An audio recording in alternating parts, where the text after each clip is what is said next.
and welcome to Fantasy Focus Football. It is Wednesday, December 20th. My name is Daniel Dopp, joined by Yates and Mike Clay. Today's show is presented by Geico. Switch to Geico and see all the ways that you can save. Insurance can be hard. That's why Geico makes it easy with 24/7 claim service and on-the-go policy info in the app. It is easy to Geico. Yates and Mike Clay, I love seeing you every Wednesday. We always get to do this show together where we look at the rankings that we put together. First off, Mike, how you doing? Great to see your face. Yeah, I'm good. I missed you guys. I wasn't here Monday. I was actually told I don't have to come in today anymore. Right. Wow. Monday went so well, but Liz couldn't make it, so they're like, all right, you're a backup now. That's what it is. You can slide into the role. What is Liz? Is that Liz calling you right now? Is that the boss is calling you? Be like, Mike, we told you get off the screen. Exactly. You got 30 seconds. What is he doing? Yeah. As soon as it went live, I felt man, yeah. You know, it is kind of like a little bit of a bittersweet moment here because this week, I guess this is kind of like a programming alert. Yeah. This is our final full week of Fantasy Focus. Next week, we're going to be off Monday and Tuesday because of the holidays, and hopefully people are understanding of that. And then we'll be back Wednesday, Thursday, Friday, and then an abbreviated week the following week as well because of another holiday. So our final full week, we're going to have some fun. We have already in the first two shows. We're going to have more fun today. And I was talking about this on Monday's show, Mike, like, you know, it's week 16. It's the semifinals. Sometimes it's not so much like there's only so many different times that you can say, like, what does this mean for Garrett Wilson going forward, right? Like he either is or he isn't something. But today we're going to have some spirited conversations on some players that maybe are higher in rankings than they have been at any point this season or lower in rankings than they have been at any point this season. Yeah, this one counts. Yes. Right? As they used to use for, I think it was like an MLB tagline for like down the stretch or the playoffs. Counts. This one counts. Yeah. These ones count, right? These ones count. It comes down to it. If you're talking about a borderline flex option, it's results now. I mean, you need a process, but it's all about the results. You have to get these right if you want to advance. Let me ask you guys a question, the two of you, and this applies to everybody out there in the audience as well. And I hope that you guys, as you're listening to this, are sort of like answering it to yourself as if you were a part of this conversation right here. Sure. Are you guys capable enough to compartmentalize, to shut your brain off during the week, thinking about your matchups this week? Or is it like, even if you are, I don't know, with your kids, with your wife, you're at the dentist, doing something that should allow you to focus on whatever you are doing in that moment, there's still like right in the back of your head, you're thinking to yourself like, man, like I could really use like 22 from Matthew Stafford on Thursday or whatever. Right? Mike, you go first. Well, I'm thinking about every's matchups because, as you know, I'm in there grinding through the projections down to the fullback target shares. So I'm worried about everyone. I feel like there's a lot on my shoulders, and I want to get everyone to set the correct lineup and win their matchup this week. So there's that. But also, yes, of course. I mean, we talk about this all the time, driving into work or whatever we're doing the dishes, taking the garbage out, always thinking about. But you can be both things. Like you can be the greatest projector and analyst in fantasy football, but also be selfish. So you're telling me that like you do have these thoughts, like you did. Like, I'm not going to lie, it's actually taking over my household right now. Wow. My daughter, who turns 2 a month from tomorrow, in the middle of the night last night, starts crying. And I'm like, well, this is kind of bizarre. Like, she never cries anymore. Like, she's been such a good sleeper for like a year and a half now. To the point that I'm like, she's not going to pacify herself. Like, I need to go in there. And I walk in there. And I'm like, Kinley, is everything okay? And she looks at me, and it's dark, but she looks at me and she goes, T. Higgins or Terry McLaurin? And I was like, I mean, you're going to put that pressure on me? Like, come on. Come on. Give me a little warning, I get it. It's her high stakes daycare league. And like, you know, the winner gets, extra graham crackers, which is a lot. That's a big deal. So so was it T. Higgins or who? Terry McLaurin. So were you like T. Higgins, and then she was like, yeah, but Terry McLaurin has a good matchup, and I think he should play, and T. Higgins hasn't been that good. Did she do that?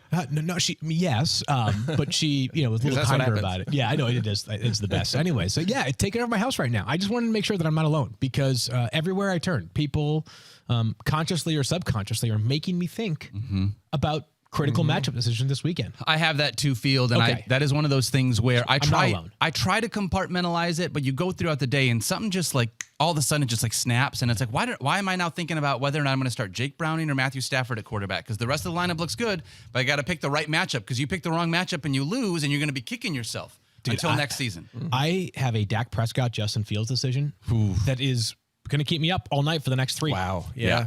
Yeah, we're going to talk about Dak, right? He hasn't been as hot the last couple of weeks, so that's a tricky one. Hey. Dak at home versus Dak at home. Anyway, I just want to put that out there. So if people that are listening or watching right now are like, yes, we too are going through these same situations. You are not alone. Let me know. And then also, like, please feel free to register a vote in the T. Higgins versus Terry McLaurin debate that my daughter, who's, again, not even 2, is currently going back and forth on.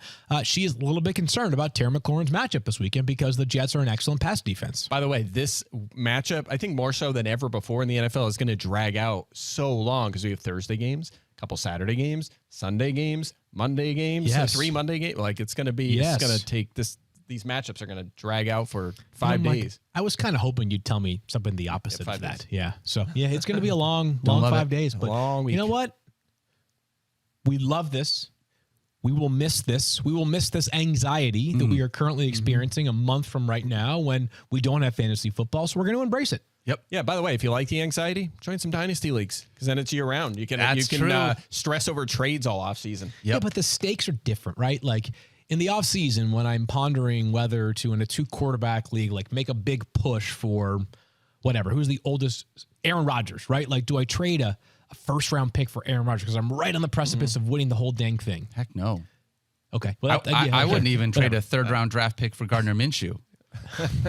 We have a tough to deal dynasty league that we're all in. But anyways, that's the point, is that like sometimes I'm just like, like the stakes are different. I'm like, yeah, whatever, because then you start watching Aaron Rodgers hype videos and he says things like, what did he say yesterday on Pat McAfee's show where he was something like the darkest hour comes before the dawn or something. Is that a Batman line? Yeah, he's used that multiple times before on Instagram, I feel like. But every time he says it, I'm like, holy crap, Rodgers is back. Rodgers going to go ham next year. Jets might win 12 games. That's got to be an ayahuasca reference somewhere in there. That's got to be something you said like it, that, not right? me. So, hey, whatever gets Garrett Wilson to football. That's right. That's all that we care about. Exactly. Yeah. Oh, man. All right. Well, let's dive in because, in all honesty, this is one of the fun things that we do every single week. This Wednesday show for me is us talking about where we have guys ranked, and it means more in Week 16 than it has all season long.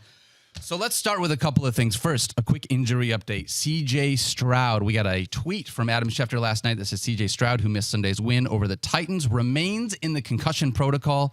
He is likely to miss his 2nd straight game this coming Sunday against the Cleveland Browns. That came from DJ Bieniemy. Yeah. And then Adam Schefter tweeted that out. Field, if we don't have C.J. Stroud, still waiting to get official word on Nico Collins, how are you going to approach the rest of this Texans offense? Yeah, the Texans kind of told us this was going to happen between trying to claim Nathan Rourke on waivers Monday and then Tim Boyle being signed to the practice squad last night. You don't see many teams with 4 healthy quarterbacks. So the Texans have been sort of tipping their hand, if you will. If Nico Collins is available, Nico Collins will be inside of my top 20. He's my wide receiver 19 right now. If he is unavailable, with Case Keenum as the presumptive starter one more time against the Browns, Noah Brown will be the most startable Texans wide receiver.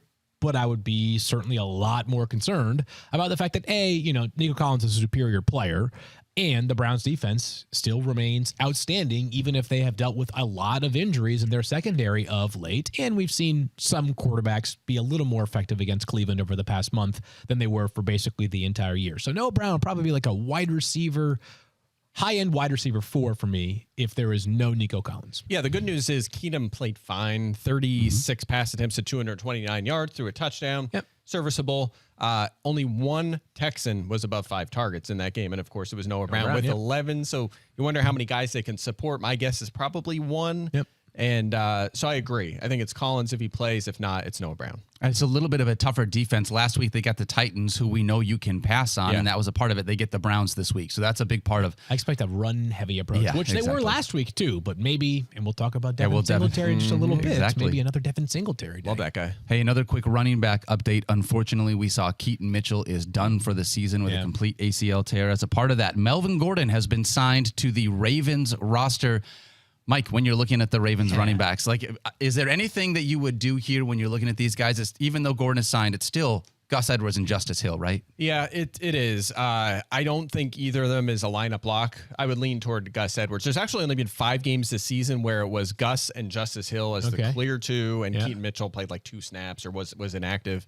Only 5 games in those games. It was pretty much an even snap share. Yeah. More carries by a lot for Gus Edwards, 71-34. Hill had 15 targets, which is not a lot, to 4 for Gus Edwards. But Edwards was scoring all the touchdowns, 14.8 fantasy points per game at 5 touchdowns, only 1 for Justice Hill. So I believe 3 came in one of those games, but still, he's going to get those opportunities. Right. It's kind of like a lesser like Raheem Mostert sort of thing, or maybe even David Montgomery. So I think Edwards, with the lack of passing down work, is going to be a decent flex option, and with more value in non-PPR formats, Hill should be on benches, shouldn't be in lineups. Should not be in lineups. All right. 2 things that I want to get out of the way as quickly as possible. We had 2 more bets last week, guys. Why quick? Yeah. Well, because, it didn't go my way necessarily in this one. I said that last week Courtland Sutton was going to be a top 24 wide receiver. I bet both of you guys. Yeah, you did. He actually got pretty decent volume. I mean, he had 5 catches for 71 yards, still only 6 targets. But he didn't get in the end zone. Not getting in the end zone means he was not top 24. So you guys won that board bet. Congratulations. Thank you very much. It was close. He had an end zone target. He did have an end zone target. So it was a close one. But every game there's one. Every game there's a YOLO pass from Russ to Courtland Sutton. And it's worked for the most part. Yeah, it has. He's been tremendous. He has had like double digits in something like 9 of 10 games. Daniel, just as an FYI, the payoff for this board bet is that the ESPN fantasy and betting crew are going out tonight for a little holiday celebration. And you will be covering Mike in my tab. And for those wondering, he is called Miller Lite Mike for a reason. The man can put them down. Yeah. Not just one.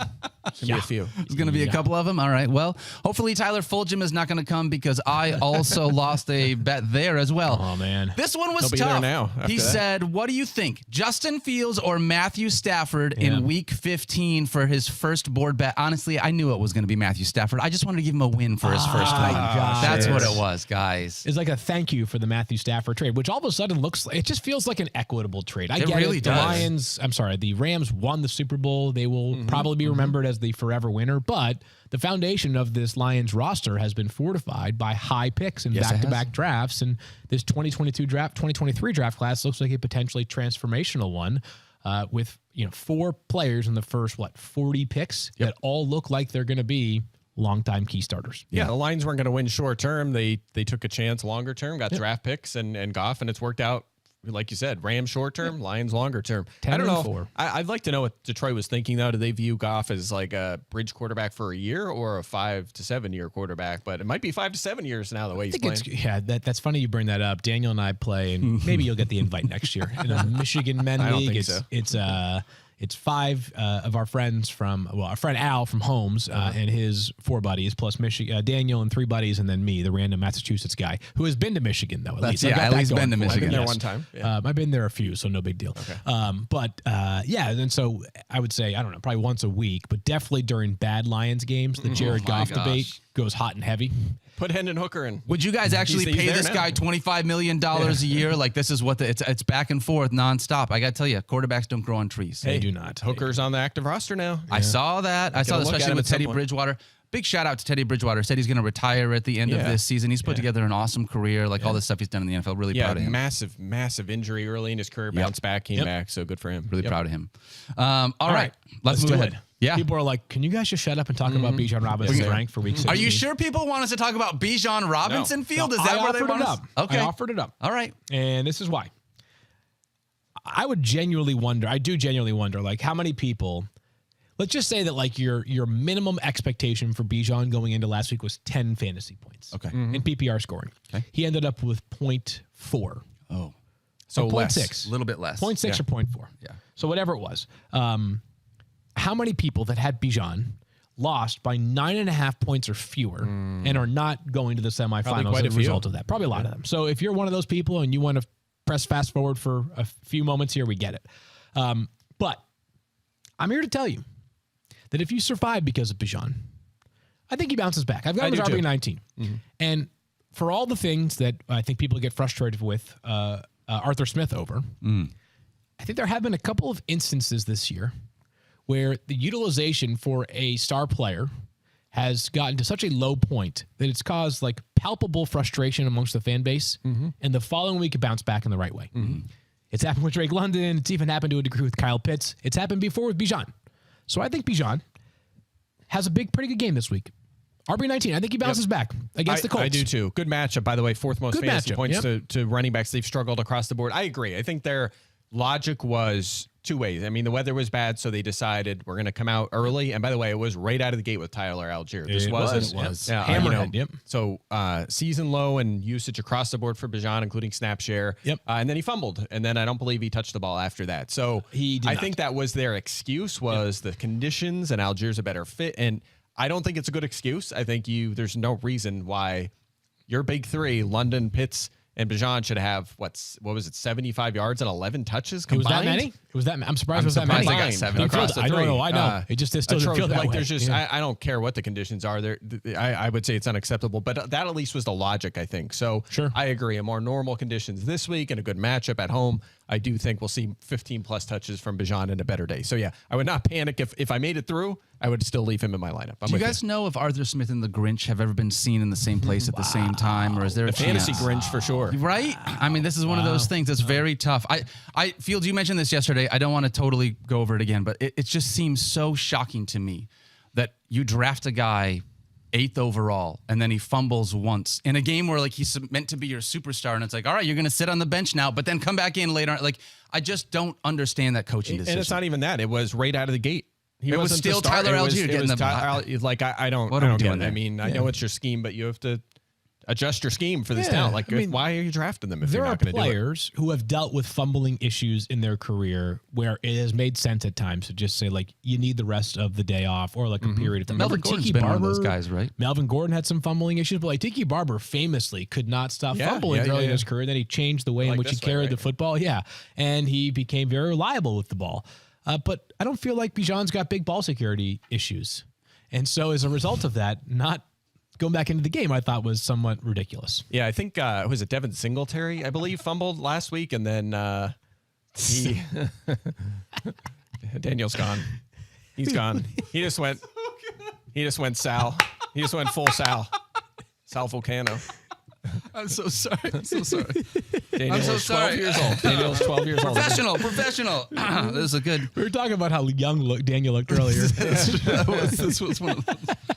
Oh, so sorry, Mike. You were saying something probably very important and smart. No, I think I was going to say I think Devin Singletary fumbled. And then, that's right. And then he played well after that. Yeah. So anyway, move on to the next topic. Yeah, Bijan, bounce back this week. Bounce back for Bijan this week. Yeah, that's it. James Cook. James Cook. That was you, right? That was Mike. James Cook. Yeah, how about awesome. this ranking? How do you? I mean, how Look high? at that. I mean, how could you put him any lower? I agree. When I first ran the projections, I thought that raises an eyebrow, like up to 3rd, and then I looked a little closer, and it's justified. This is a month now. Can you raise just one eyebrow, or are you one of those people where both your eyebrows are connected? No, I can't do it. Both my eyebrows are. Field can do it. He's got a one eyebrow raise. I can't do any of that minister stuff. eyebrow. I can't do the tongue tricks where you like fold those I can't do either. I don't think the camera would like to see that either. Can you wiggle your ears? Nope, I can't do any of that. Daniel? No? Yeah, it goes like this. It's just not that hard, guys. Come on. Nailed it. Just grab him and wiggle him. All right, anyways, keep talking about James Cook. So sorry, guys. Look, it's before and after Joe Brady. Look, a lot of times teams change coordinators, play callers, coaches, and nothing changes. It has changed for James Cook. He came in and said, we're going to feature this guy. 4 games with Joe Brady, 24.1 fantasy points per game. He's 3rd in scoring among running backs. Only Christian McCaffrey and Kyron Williams have more 100-plus yards in every game, 21 touches per game, 4 touchdowns in the 4 games. And how about this? Who are they playing this week? The Chargers. Yes. The Chargers, a great matchup in LA. 5th most fantasy points to running backs. The 2nd most running back catches and receiving yards allowed as well. So on top of all he's doing as a rusher, a great matchup in the passing game as well. This could be a huge game for James Cook, no doubter. Top 5 fantasy play. Heck yeah. I mean, he's looked fantastic, and there's no reason to think that he needs to be out of your fantasy lineup. With remember, he's been playing. 2nd-round pick last year. This guy was drafted to be a lead back, and they've committed to that. So it's awesome. Another running back. I want to talk about Jahmyr Gibbs, guys, because I looked at your rankings, and this was the thing. The only reason I don't want to just always default to talking about Lions players, but there is a big discrepancy in our rankings this week. Okay, I've got him as running back 11, as does Tristan Cockcroft.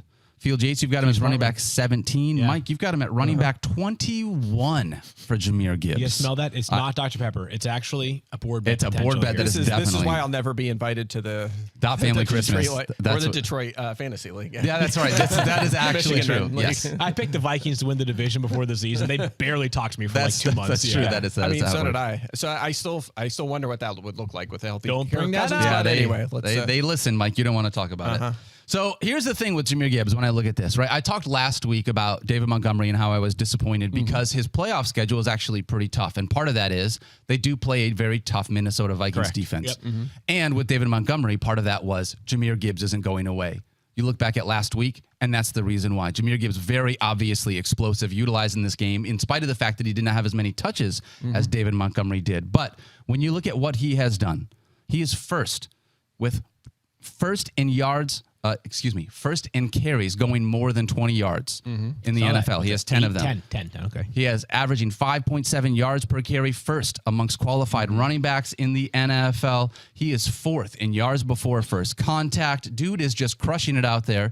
A part of this with Jahmyr Gibbs is the idea that even though he has limited touches, he's so efficient and gets so much yardage with that. So the hard part for me when looking at this, I understand Minnesota has only allowed 6 touchdowns to running backs this year. 5 rushing touchdowns, 1 receiving touchdown. So they've been very tough against the defense. I just don't know how you take Jahmyr Gibbs and move him that far down the rankings with how he's looked. Yeah. For me, it's part of that. And you guys, you're not saying don't play him. Even though you have him at 20, you're still starting Jahmyr Gibbs. Field, you're still starting Jahmyr Gibbs. Yeah, it's just that discrepancy between those. I feel like that's really big to have a guy that's basically been top 5 over the last 6, 7, 8 weeks, and he's almost outside the top 20. Well, if we're going 6, 7, 8 weeks, that's like back when Montgomery was out. That's fair. They're stealing usage and production from each other lately. Gibbs has either exactly 8 or 11 carries in 5 straight games. And in his last 3 games, you talk about production. Not production in the passing game. Check this out. His last 3 games total. 8 targets, 6 catches, 18 yards. That's crazy. 1 touchdown in those 3 games. He's been really bailed out by the touchdowns the past couple of games, but I think that only goes so far. He had the past 2 games, he has 3 touchdowns. Before that, he was under 12 fantasy points in 2 straight. Of course, that was around when Montgomery came back. And you mentioned it. Minnesota has allowed 3 running backs to get to 16 fantasy points this season. So are both of them going to get to 16 fantasy points and be top 15 plays? Just one of them. So that's part of the equation here and why that was another thing. When I ran the projections, I was like, man, I'm low on Gibbs and Montgomery. Really the Lions offense because Minnesota's defense has been playing so well.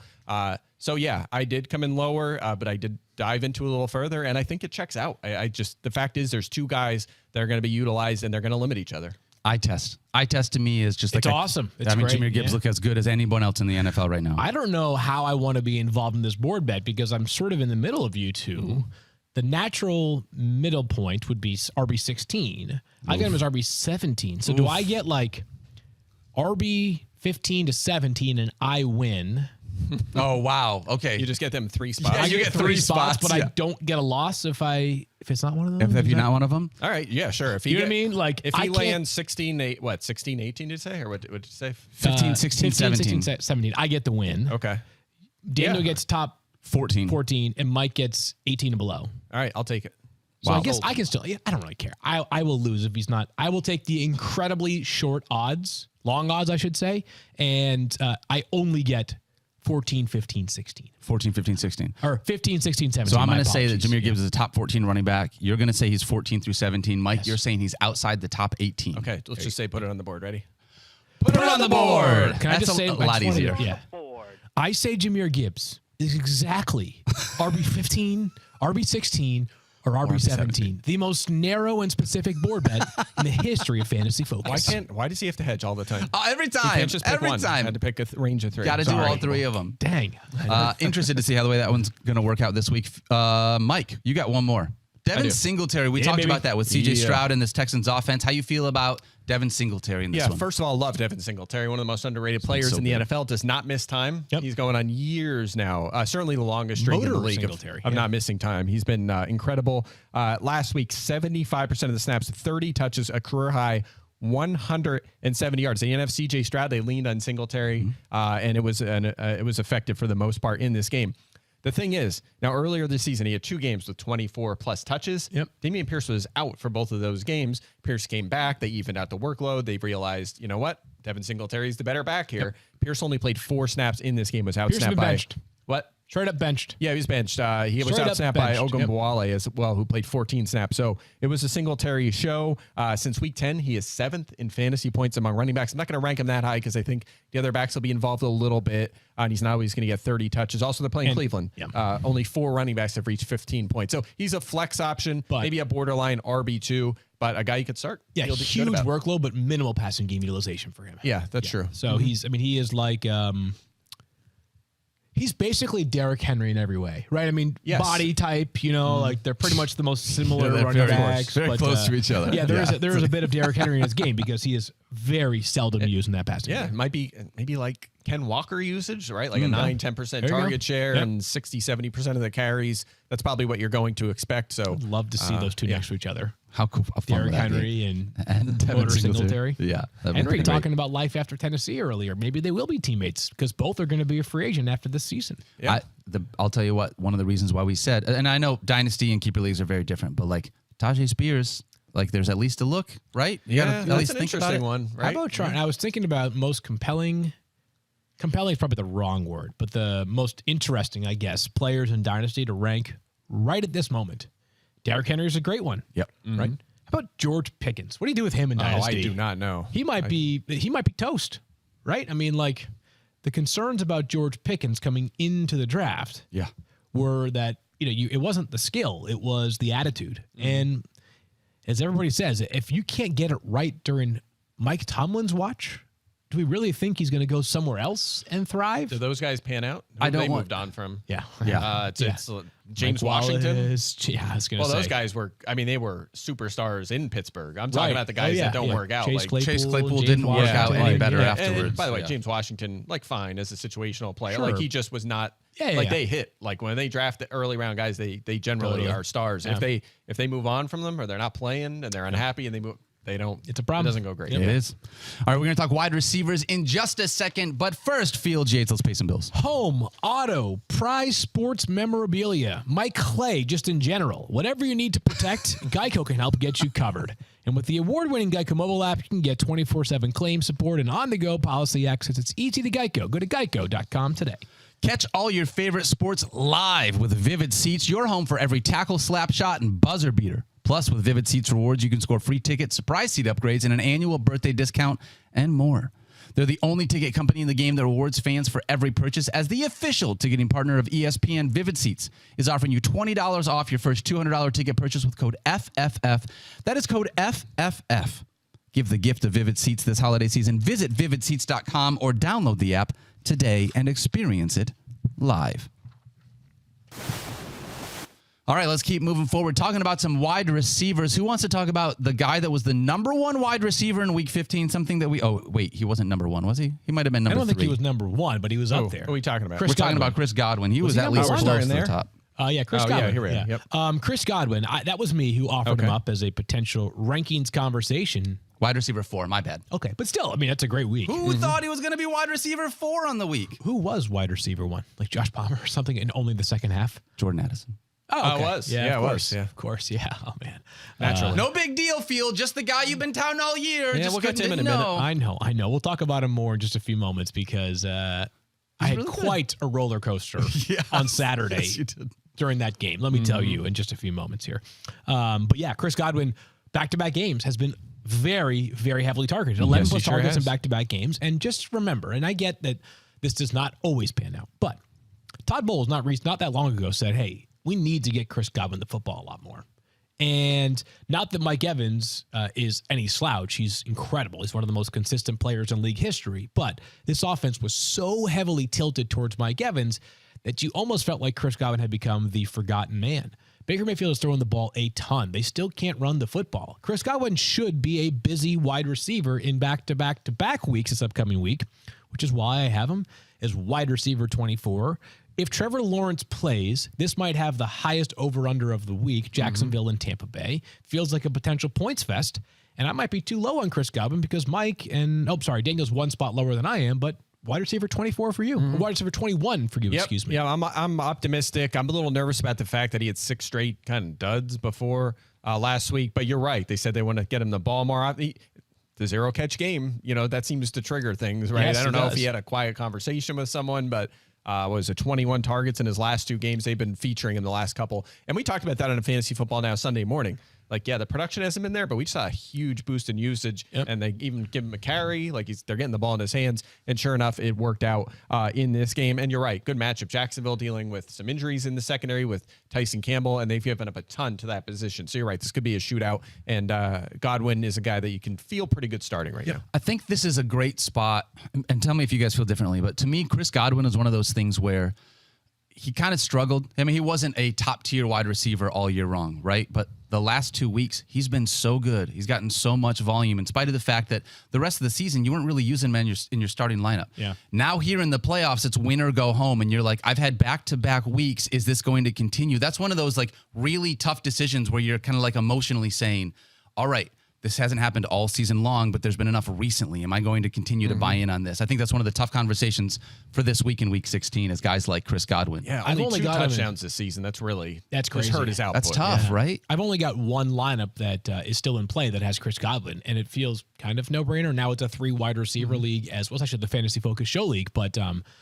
I will be starting him. But even if it were slightly different context, like a 2 wide receiver league, he still would be a hard guy to bench with that recent volume. He would. And he's just an awesome player. Like Chris Godwin getting the football a lot should not be something that needs to be like forced into the offense. Like it's a very reasonable idea to pay your 20 to throw the ball 8 times a game to your $20 million per year receiver. You're totally right. That's my coaching tip of the day. All right, Mike, let's talk about Davante Adams. 24 fantasy points last week. How you feel about him against the Kansas City Chiefs in Week 16? Yeah, is this going to be a shadow report? It sure is. It's in the shadow report. They're playing the Chiefs. They played about a month ago, and L'Jarius Sneed shadowed him in that game. Davante Adams had 73 yards on 7 targets. So not a bad game. It was fine, but it wasn't. All in the first half. Yeah, all in the first half. I remember that game now. Shoot, that was frustrating. We thought he was going to be really good, and then he just disappeared. Yeah, so Sneed has... I mean, Sneed has been really good. He's been shadowing. He shadowed every game since week 2 aside of last week, which was as expected. Patriots, I didn't think he would shadow against New England, but I do think he'll shadow Adams, and he's been effective. I mentioned that game against Adams. That kind of started a real hot streak there. He shut down A.J. Brown. He's had quite a few good games. One of them was Stephon Diggs a couple weeks ago. Stephon Diggs in that game had 11 targets, had 24 yards in that game. Sneed has been red hot over the past month or so, and Kansas City as a whole has been really good against wide receivers. So, Adams has been serviceable lately. He hasn't had that gigantic ceiling that we're used to from him. It's enough that, like, I had him initially projected around 5th, and then I adjusted a little bit for the matchup and moved him down to 10th. So still a starter, but the volume's out of contral right now. Yeah, it's awesome. That's it. Yep. One out of every 3 passes is going to him. So you can't bench the guy. I really don't want to say this, but I'm going to say it anyways. The frustrating part about Davante Adams, he is getting a ton of volume, but like you said, Mike, that ceiling, like that 30-point game ceiling that we saw 4, 5, 6, 7 times a year just doesn't exist this year with Aiden O'Connell. He had it once, that huge 42-point game. And other than that, his ceiling just feels like it's a 25 to 30. Like, that's where he's topping out. By the way, it's still great. It's a great ceiling right there. I want to give you guys some perspective on Davante Adams here because, to Daniel's point, it feels like, it has been a down year for Davante Adams, right? And yet, with 3 games left, these are Davante Adams' stats for this season. 3 games left, so this could improve. Yep. Davante Adams has, in a down year, 84 catches, 968 yards, and 5 touchdowns. If you just pace that out for the next 3 games, he's got a real shot to surpass 100 catches for like maybe 1,200 yards and 7 touchdowns. And that's why you draft Davante Adams, because even if he's down a little bit, he's still good. Yeah. How good is that guy? He's unbelievable. Unreal, and quarterback play obviously has been a problem there in Las Vegas. But I just feel he's a tough guy to bench, whether you have him as wide receiver 4 or wide receiver 10. You're still saying the same thing here. I get where Mike is coming from. The volume is just so good right now. We have some wide receivers at the top who have been skidding a bit of late, right? Like Stephon Diggs is in kind of a rut. A.J. Brown not a massive rut, but like, he went on not where he was. He went bazooka for 6 weeks, and now he's been a little, he's been a little quieter. So that's why I have Adams that high. I mean, I was just gonna say, you think he's on the Raiders next year? Davante? No, I don't either. But you know what? Don't have a strong opinion on that. And I think one thing that I do think gives me like an extra ounce of confidence here is that I think Antonio Pierce really, truly has been mindful of like the standing of Davante Adams on this roster. And I know Antonio's not calling the plays, but like they've worked hard to get Davante Adams that touchdown in the second half last week. They have been throwing the ball a ton to Davante since Bo Hardigree took over as the play caller, and I'm sure he's getting marching orders from Antonio Pierce. And Pierce has talked about this publicly, like, hey, believe it or not, when he's the best player on your team, you should throw him the ball a lot, right? Yes. So I think there's something to it, and if he keeps the head coaching job and Champ Kelly keeps the GM job, there's a lot of respect there. And as easy as it is for us to say, like, be pragmatic and just trade Davante Adams, it's also hard when you're like, oh, let's trade away the best, or, maybe he's tied with Max Crosby for best player in your roster. Like, that part is still hard to do. Yeah. We'll say it might depend on who, again, the coaches and also the quarterback, if they're able to address that and upgrade that spot. Might be tough, though. You're not getting one of the top rookies, most likely, based on your record. But I need to. This is one of those things that I'm sure like 3 people actually picked up on. But one of the 3 reached out to me. Let me correct this. I said last week that the Raiders are not playing Jimmy G because they did not want to incur the risk of him getting hurt and having money that is guaranteed for injury only become guaranteed. And I was wrong. They just aren't playing him. He actually, every dollar that is guaranteed for next year is fully guaranteed. It's not injury dependent. So they just are, not playing there him. was a report when they switched to O'Connell, when they made the coaching change, that they're just playing the better quarterback. They feel O'Connell's good. Like they hit on that pick and he's the better player, and that's who they're going with. So it's a healthy conversation. I was just going to say, we can talk about that in the offseason.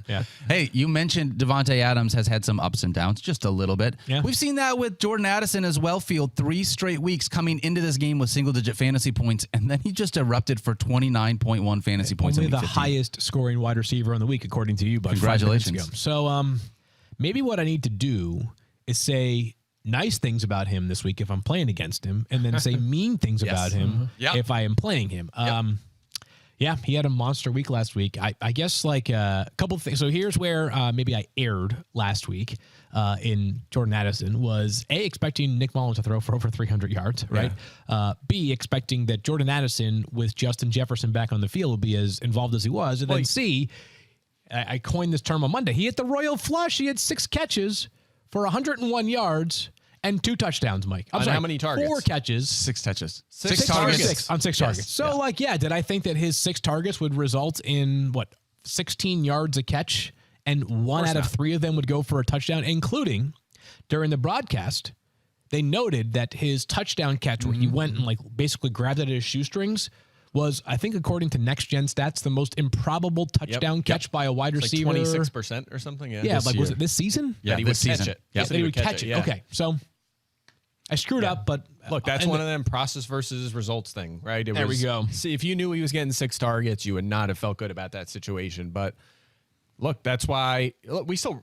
I don't know what your take was on him. I mean, we still ranked him as a wide receiver 3. Well, right? my take was we all I think sort of agreed. It was he's been quiet. Like, you're really going to feel confident playing Jordan Addison when Justin Jefferson's now back in the fold with another starting quarterback? And the answer apparently should have been yes. I agree with you. Again, he only had 6 targets. He had finished the prior 6 games 29th or worse, and that was with Jefferson out for most of that. His targets are almost cut in half with Jefferson on the field. So. I think there's something to be said for it. Now, they do play Detroit this week, and you can throw on them. They're having cornerback problems there.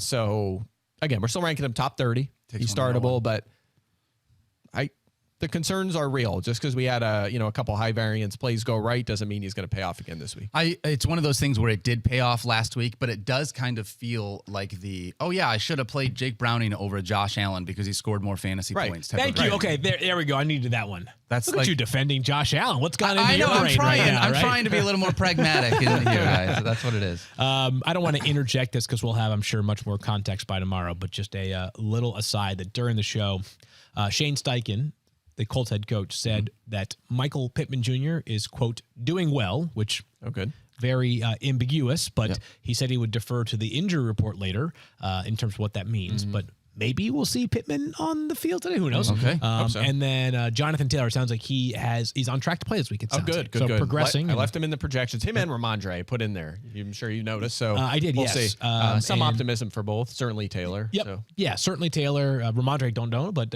would be a great matchup for him to return to. It would be. Sure. It's going to crush it for my consolation team. But Can you say that A word for me again? I think I tried to say ambiguous, and I said ambiguous. Thank you. I just wanted to know if you said ambiguous or if you say ambiguous. This is like our conversation yesterday about like insurance versus insurance. Yes. We were talking about like people like pronouncing the same word differently and how it sort of throws you for a whirl. Yeah, see, if like Stefania Mario. pronounced it that way, I'd be like, have I been saying this wrong the whole time? Exactly. You said it, and I was like, nope, he just said it wrong. What's the name, right? There's been a name of a player who's like pretty popular in the NFL. God, I will think of this. Sam Laporta. No, Bijan. That could be it, but like various different announcers who I consider to be at the top of their fields have been saying it differently, and you're just like, what have I been doing for all these? Like you could tell me, like if Joe Buck walked out and was like, "Welcome to Monday Night Football," I'd be like, "Holy crap! Have I been saying it wrong this whole time?" I have no idea. Joe is like the most, That's so like funny. I would say, I don't know, probably the most articulate person I've ever seen or heard in my entire life. For what it's worth, we were watching. I think it must have been the Saints game, obviously. And Rosie, Lil Jordan Humphrey caught a pass, right?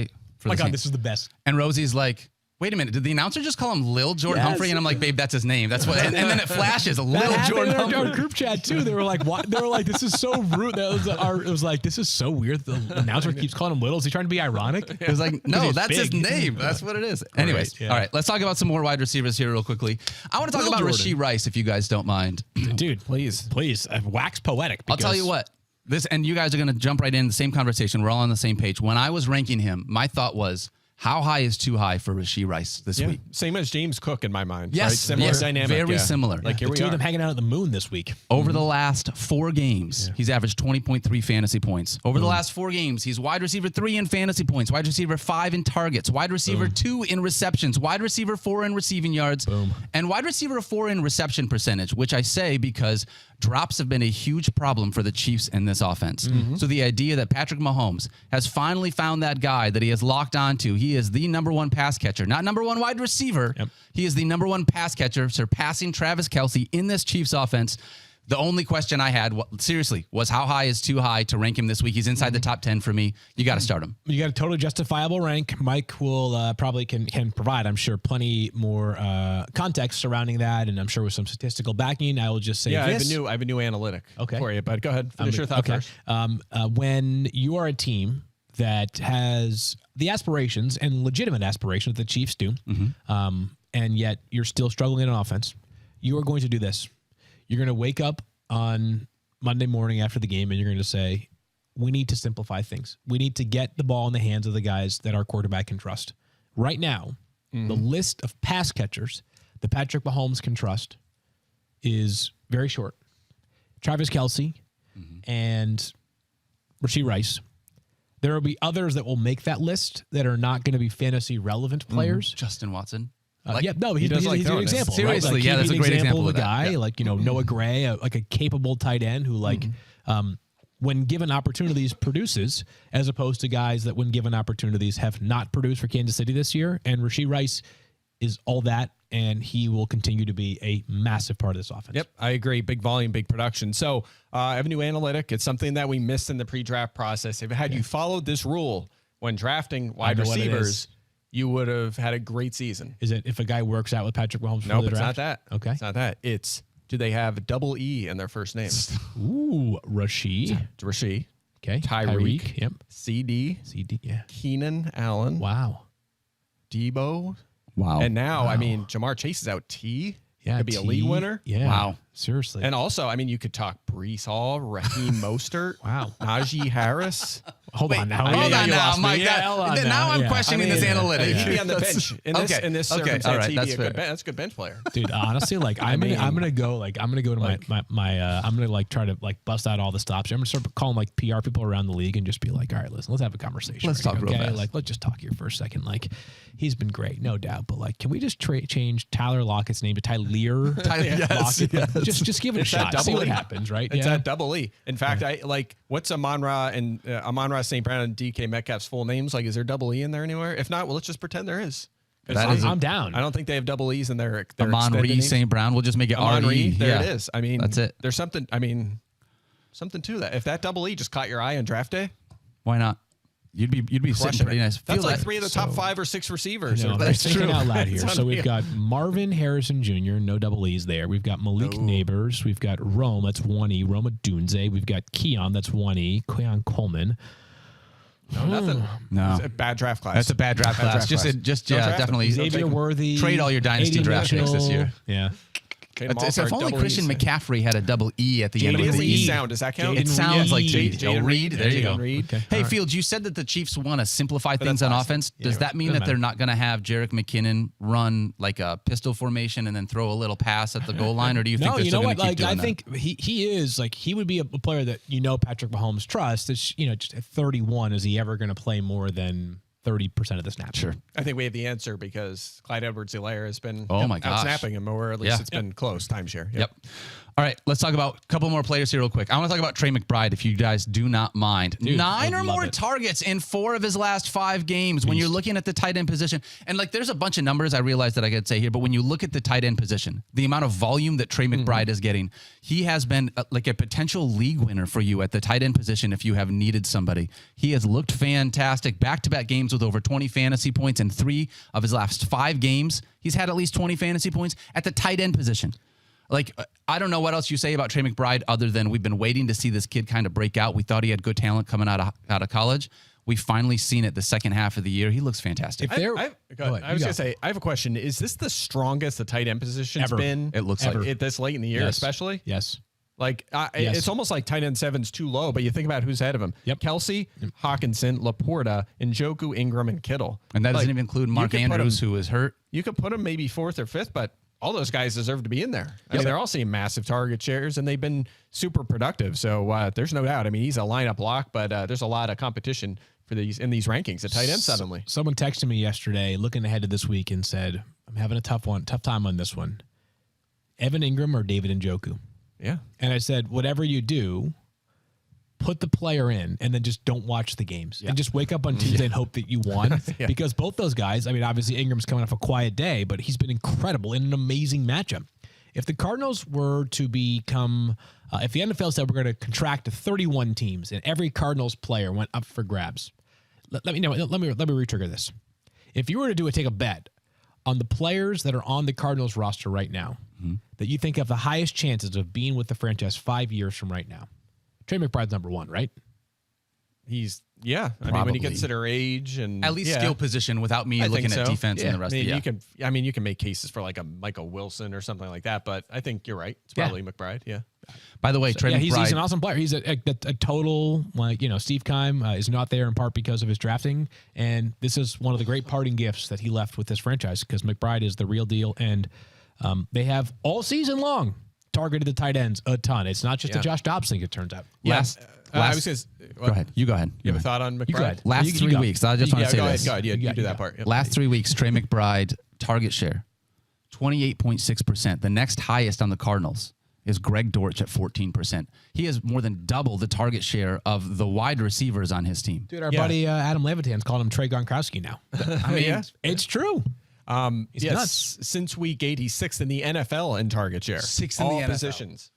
So he's been incredible. I will say this though, Marquise Brown has barely played the last 2 weeks, and Michael Wilson's been out for 3 or 4 weeks, so that has been a factor there. I don't know if Brown's going to play maybe the rest of the season. I have him in the projections now, but we'll see if Marquise Brown's going to play. But if he's out, I will move McBride up a little bit here. Also Wilson, we don't know if he'll be back, so that's part of why he's only 7th. This is a great matchup against Chicago, so he might end up in my top 5 or 4 by week's end. But for now, I'm factoring in those 2 receivers. Yeah.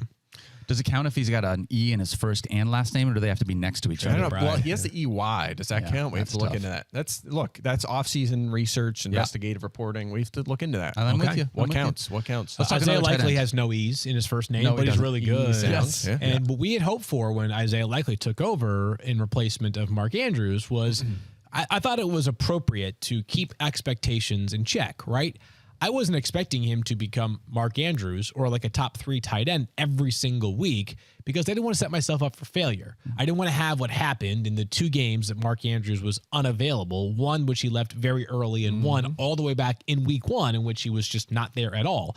And yet we've gotten closer to Mark Andrews than we have the other end of the extreme. Isaiah Likely has been awesome, and Lamar Jackson loves to run the tight ends. Like, that's going to be part of his DNA, whether it's Isaiah Likely or Mark Andrews or Charlie Kolar, whoever it is at tight end in this offense. Isaiah Likely has much more big play propensity than your average tight end. He's a good red zone threat. He's scored in back-to-back weeks. He is my tight end 8 this week. By the way, the beginning of that case you just made, you had it opposite. Mark Andrews wishes he was as productive as Isaiah Likely this season, because you look at Mark Andrews weeks 1 through 10, so not counting the game he left injured, so this is full games, and then Isaiah Likely the past few weeks, the full games without Andrews. 76% of the snaps did Andrews play, 75 for Likely, 6.7 targets per game for both of them exactly. Andrews was averaging 14.6 fantasy points per game. Likely 18.7. Wow. Like, just to our point about tight ends, red hot right now. Isaiah Likely is averaging almost 19 fantasy points per game. The position just strong. I wonder if this is a thing now. Like, tight ends are just more NFL ready when they get here, and they're going to produce earlier, like Sam Laporta, and even some other guys at like Luke Musgrave. Like, some of these other guys were productive Tucker Kraft too. Yeah, Tucker Kraft in his place. Balling. I wonder if Musgrave that's a thing now. Younger guys. Return this week? He is eligible to return. I believe this is the 5th week. Yeah, so we'll see if he's able to go. Yeah. Can I ask you a question about that? Because you're talking about this, and I almost brought him up. He was almost the guy I wanted to talk about. Would have been Dalton Kincaid, because I feel like since not just Dawson Knox, but with that coordinator change, we have seen Dalton Kincaid's targets. Not just his targets, but his production just drop off. So they play the Chargers on Saturday. He's well rested coming off of his bye, so he'll be. It wasn't a bye this last week. Oh, that's tough. Oh wait, he it was just zeros. What, Kincaid you're talking about? Yeah. I mean, he was unhealthy going in, right? Stefani did warn us about that in FF Now, and she was correct. Well, the bigger problem this past weekend was they barely threw the ball. That's correct. Yeah. Was it 16 attempts for Josh Allen? Yeah, but we did see more Knox, less Kincaid. I think that might have been a health issue there. Yeah. Because when they made the coordinator change, we still had a couple good What Kincaid week was that? games. It was week 12? I think it's been 4 games, right, with Cook, 4 big Cook games, if I'm not mistaken. 4 big Cook games. So that definitely started when they changed coordinators. So I think he had 2 good games. I'll tell you really fast. Okay, good. The first 4, week 7 through 10, he was 15.5, 17.5, 16.1, 16.1. Every single game over 15 fantasy points.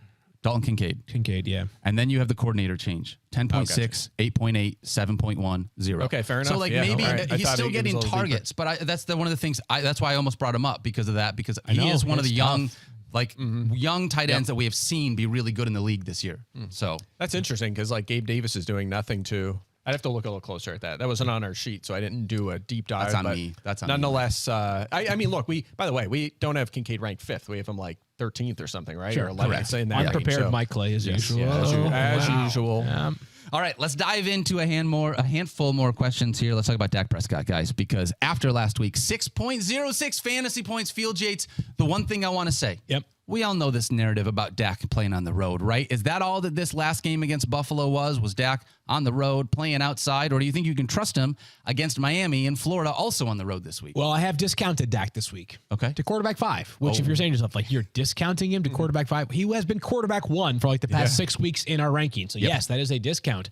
I don't have a good explanation for the home versus road things. Obviously, the weather is different. You don't play indoors. You don't play with your fans, yada, yada, yada. But I don't know. I think this is my thought on this past weekend.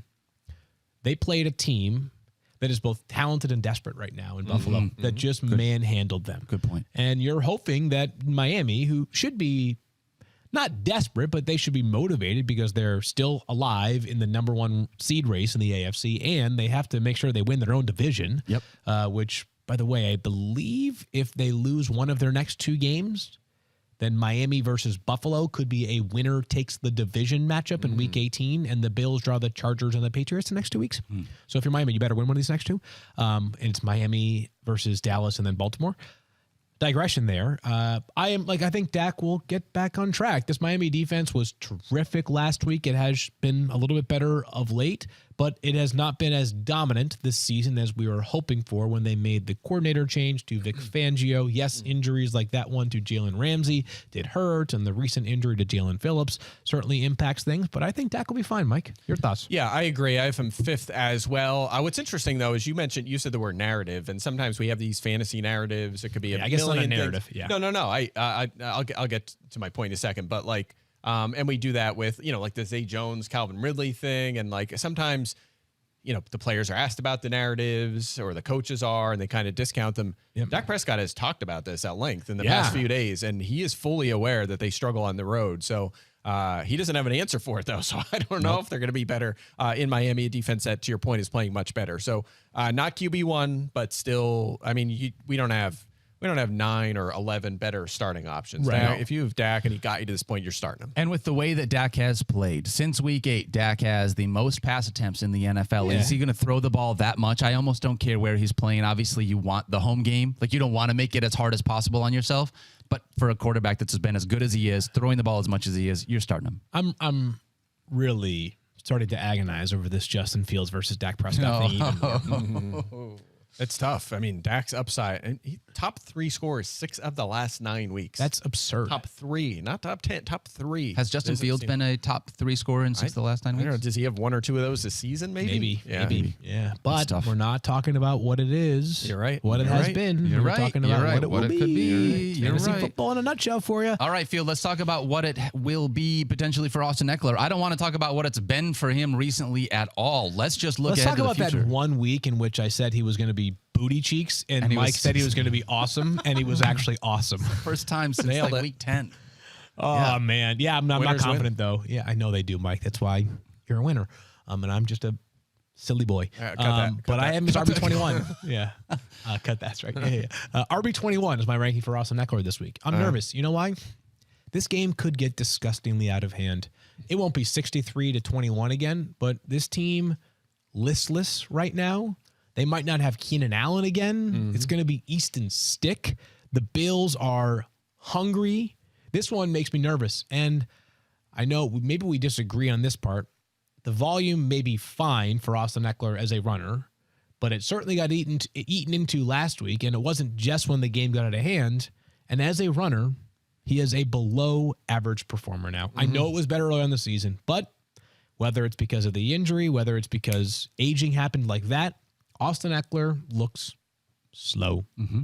Yeah, I agree with that. He does. I'm curious to see how they bounce back with the coaching change now, too. When you get crushed like that, they change coaches. Maybe there's a little added juice to this offense. But I'm with you. I mean, I'm a little more optimistic at 17th because we've seen, he had the good game a couple weeks ago. Yep. Buffalo has been good against the pass, not as good against the run. And also Ekeler gets Denver next week. As far as rest of season schedules go, it's pretty light. So perhaps I think that's not enough to get to RB2 territory, but to be in, a fringe RB2 and be startable, I think so. So when the Chargers made the announcement involving their new head coach, the interim head coach, the name is GIFF.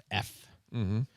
I want to congratulate every single person that I follow on Twitter, and I think I'm at like a little over 1,600 people that I follow. Because you know how there's like the joke that everybody makes on Twitter? Literally every single person made the exact same joke. Is it pronounced GIF or GIF? Right? Every single one of you thought you were funny. You all did. You all thought you were funny.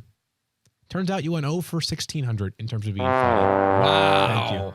Did you think it was funny? I mean, maybe like the first time I saw it, but when I opened up my timeline and it's like nonstop. 9 straight people being like, haha, yucks, yucks, yucks. I got it. Nailed it. Did you do it? I just said a ha the first time, and that was it. Okay, just a ha. That's right. Just get a ha. That was exactly what it bar deserved. with me for comedy. High bar. Again, is like the foremost authorities on comedy. We should hold other people that we follow to a high standard. By the way, I thought you were going to make a comment about like misspelling it, or if people were doing like griff or something like that or something. But a guy we talked about him earlier. I cannot type the word Trey McBride. I type Trey McBridge every time. Really? I cannot not put the G before the E at the end. I know what I'm doing and I'm typing it and I still hit the G. I wonder if anyone else does that. I guess no one's sitting around typing Trey McBride's name in. Trey McBride. I cannot type honestly, Trey McBridge. I do it every time. On the scale of most difficult names to spell in the NFL, that one feels pretty low, Daniel, right? Yeah. I know how to spell it, but my fingers on the keyboard, like if I was handwriting it, it's fine. But if I'm typing it, I hit the G every time. I legitimately, I don't know why. I do that, but with Austin Ekeler, even though it's a short name, I just mix up the end of his. I think I do LER, and then I got to delete, and I got to retype it and everything like that. So Austin Ekeler. I'm trying to think of the hardest one to spell in the NFL right now. That's like Chigo Okonkwo. No, I think I got that one. If I had to spell his first name, I'd be in trouble. Chigoziem Okonkwo. That's up there.